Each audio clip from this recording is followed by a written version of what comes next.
السلام علیکم۔ آج اس ویڈیو میں آپ کو دل پر لگنے والے زخم کے بارے میں بتانے جا رہی ہوں۔ اس سے پہلے میرے YouTube channel Urdu centre plus کو سبسکرائب کر کے بیل نوٹیفیکیشن کو آن کر دیں تاکہ آپ میری تمام اپڈیٹ سے آگاہ رہیں۔ آپ میری ویڈیوز کو زیادہ سے زیادہ شیئر کر کے کار خیر میں شامل ہو سکتے ہیں۔ پتہ ہے سب سے زیادہ دل کو زخمی کیا چیز کرتی ہے؟ مانوس لہجوں کا بدل جانا، پہچانی نگاہوں کا پھر جانا، اپنائیت کو اجنبیت کا سفر طے کرتے دیکھنا۔ جو لوگ دوسروں کے دلوں کو کانٹوں سے زخمی کرتے ہیں ان کے اپنے اندر کیکر اگے ہوتے ہیں۔ وہ چاہیں نہ چاہیں ان کے وجود کو کانٹا ہی بننا ہوتا ہے، وہ پھول نہیں بن سکتے۔ انسان ٹھوکر کھائے بغیر، زخم کھائے بغیر، خود کو جلائے بغیر بات کیوں نہیں مانتا؟ پہلی دفعہ میں ہی ہاں کیوں نہیں کہتا؟ پہلے حکم پر سر کیوں نہیں جھکاتا؟ ہم سب کو آخر منہ کے بل گرنے کا انتظار کیوں رہتا ہے؟ اور گرنے کے بعد ہی بات کیوں سمجھ میں آتی ہے؟ زخم کھانا بڑی بات نہیں، زخم کھا کر مسکرانا بڑی بات ہے۔ اکثر لوگ جو بہت ہنستے ہیں وہی زخموں سے چور ہوتے ہیں۔ اگر یقین نہ آئے تو کسی سے پوچھ کر ہی دیکھ لیں۔ بہت تکلیف دیتا ہے وہ زخم جو بنا قصور کے ملا ہو۔ کسی کے جذبات کو چوٹ دے کر اتنا زخمی نہ کرو کہ آپ کا خیال جب بھی آئے تو اسے تکلیف ہی ہو۔ خنجر، تیر اور تلوار لڑتے ہی رہتے ہیں کہ کون زیادہ زخم گہرا دیتا ہے، اور الفاظ پیچھے بیٹھ کر مسکرا رہے ہوتے ہیں، کیونکہ تلوار سے لگایا ہوا زخم تو بھر سکتا ہے لیکن زبان کا لگایا ہوا زخم کبھی نہیں بھرتا۔ لفظوں کے دانت نہیں ہوتے مگر یہ کاٹ لیتے ہیں، اور اگر یہ کاٹ لیں تو ان کے زخم کبھی نہیں بھرتے۔ آپ کا ایک لفظ زخم بھی لگا سکتا ہے اور مرہم بھی بن سکتا ہے۔ اب اختیار آپ کے پاس ہے کہ آپ اپنے الفاظ کا چناؤ زخم دینے کے لیے کرتے ہیں یا مرہم لگانے کے لیے۔ جسم کی چوٹ تو وقت کے ساتھ ٹھیک ہو جاتی ہے لیکن لفظوں کے زخم کبھی نہیں بھرتے۔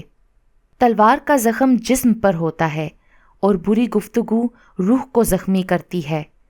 اکثر وہ زخم جو دکھتے نہیں ہیں وہی بہت دکھتے ہیں۔ اس دنیا میں کسی سے بھی ہمدردی کی امید نہیں کرنی چاہیے، کیونکہ شدت سے چاہنے والے لوگ ہی بہت پیار سے زخم دیتے ہیں۔ اس زخم کو بھرنے میں بہت دیر لگتی ہے جس زخم میں اپنوں کی عنایت شامل ہو۔ کچھ لوگ زخم دیتے ہیں اور پھر مرہم رکھنے کے بہانے قریب آ کر نہ صرف نمک پاشی کرتے ہیں بلکہ تڑپتا دیکھ کر محظوظ بھی بہت ہوتے ہیں۔ اللہ ہی بچائے ایسے لوگوں سے۔ کچھ لوگ زخم دیکھ کر پوچھتے ہیں کہ درد کی شدت کیا ہے۔ انہیں کیا معلوم، درد تو درد ہے، تھوڑا کیا اور زیادہ کیا۔ اکثر لوگ بہت ہی چالاکی سے اپنا پن دکھا کر آپ کی دل کی کتاب پر لکھے تمام واقعات پڑھ لیتے ہیں۔ میں کہتی ہوں دنیا داروں پر اپنے دکھ مت ظاہر کرو، کیونکہ یہ وہاں چوٹ ضرور لگاتے ہیں جہاں پہلے سے زخم ہوتا ہے۔ کہتے ہیں وقت ہر زخم کا مرہم ہے، لیکن زندگی کچھ زخم ایسے دیتی ہے جو صدیوں بعد بھی تازہ ہی رہتے ہیں، کیونکہ وقت کے پاس بھی ہر مرض کی دوا نہیں ہوتی۔ کچھ زخم ایسے ہوتے ہیں جو کبھی نہیں بھرتے، بس انسان وقت کے ساتھ ان کو چھپانے کا سلیقہ سیکھ جاتا ہے۔ زخم وہی ہوتا ہے جو چھپا لیا جائے، ورنہ آج کل کے دور میں جو زخم بتا دیا جائے وہی تماشا بن جاتا ہے۔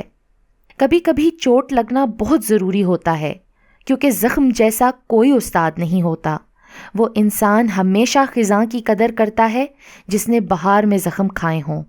کسی کے درد کی دوا بنو، کیونکہ زخم تو ہر انسان دیتا ہے۔ سچے درد، سچی محبت میں انسان جھوٹے خدا سے نہیں بہل سکتا۔ سچا زخم کا مرہم، سچی محبت کا سچا محرم فقط رب ہی ہے۔